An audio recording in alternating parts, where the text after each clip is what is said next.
Iya, ini pertanyaan dari Palembang ya. Tentang bagaimana orang tua menghadapi istri. Seorang suami menghadapi istri. Orang tua kepingin memasukkan anaknya ke pesantren berkaitan dengan firman Allah, ya ayyuhalladzina amanu qu anfusakum wa ahlikum nara. Wahai orang-orang yang beriman, jagalah diri kalian dan keluarga kalian dari api neraka. Bayangkan nih, kita diperintahkan untuk menjaga diri kita dan keluarga kita dari api neraka. Salah satu bentuk penjagaan orang tua adalah dengan memberikan lingkungan yang baik untuk pendidikan anaknya. Apalagi seperti di masa sekarang yang kita melihat pergaulan begitu menakutkan jemaah. Sampai ada orang tua yang datang nih, subhanallah. Datang ke Jember, Ana masih ingat. Dia itu dari Surabaya, dari ITS, datang ke Jember. Dia hanya mau mengadu. Dia datang naik mobil dari Surabaya ke Jember. Dan Ana cuma jumpain dia sebentar pada waktu itu. Mungkin nggak sampai 30 menit. Karena Ana ada acara ngisi kajian pada waktu itu. Dia cuma mau nanyakan, Ustadz, Ana punya anak, Ustadz. Ana punya anak ini SD Islam. SMP Islam. Dia SMA minta umum.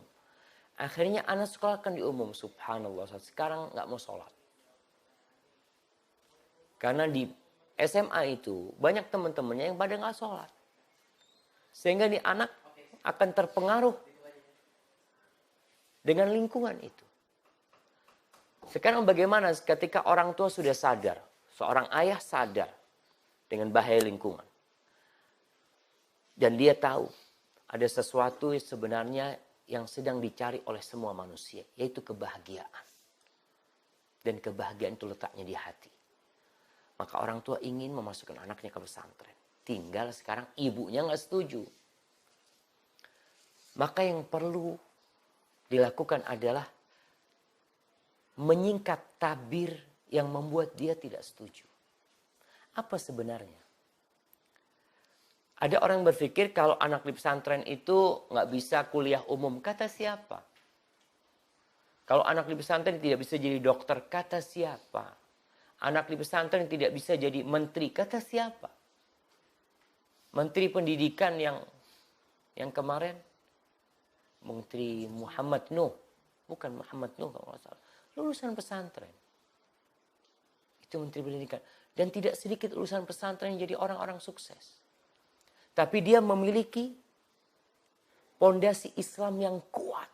Sehingga orang tua ketika ditanya sama Allah pada hari kiamat, dia bisa jawab, ya Allah, aku bukan orang berilmu. Aku tidak memiliki ilmu karena aku memang dulu tidak dimasukkan ke pesantren sama orang tua. Tapi aku yang bisa aku lakukan adalah memasukkan anakku ke pendidikan agama. Maka di sini insya Allah, ketika bapak sama ibu berkomunikasi yang baik, ditanya kenapa yang menyebabkan dia tidak setuju. Terus terang anak ketika mau masuk pesantren, yang tidak setuju itu ayah anak. Ibu anak maksa masukin pesantren. Ayah anak berpendapat bersama keluarganya, karena keluarga besar juga bukan keluarga yang agamis. Ketika itu mereka berpendapat, kau mau jadi apa di pesantren? Mau jadi apa? Mungkin pulang kau hanya pakai sarung. Seperti itu. Jadi ada pandangan yang memang perlu diluruskan tentang dunia pesantren. Maka mungkin seorang suami perlu duduk, kemudian dibawa istrinya kalau bisa. Udah, kalau gitu daripada kita debat, kita jalan-jalan ke pesantren. Ajak jalan-jalan istrinya. Mungkin dia takut pesantren nanti anaknya nggak terurus, takut anaknya nanti gudikan. Betul tuh, gatal-gatal ini tangan macem-macem, anaknya nggak terawat. Nah, tinggal dibawa. Itu betul, itu adalah pandangan pesantren zaman dulu dan masih ada di sebagian tempat. Tapi kita tunjukkan ada pesantren yang Masya Allah. Bahkan mungkin dia akan lebih nyaman anak itu daripada di rumahnya. Hadza wallahu a'lam bissawab. Nah.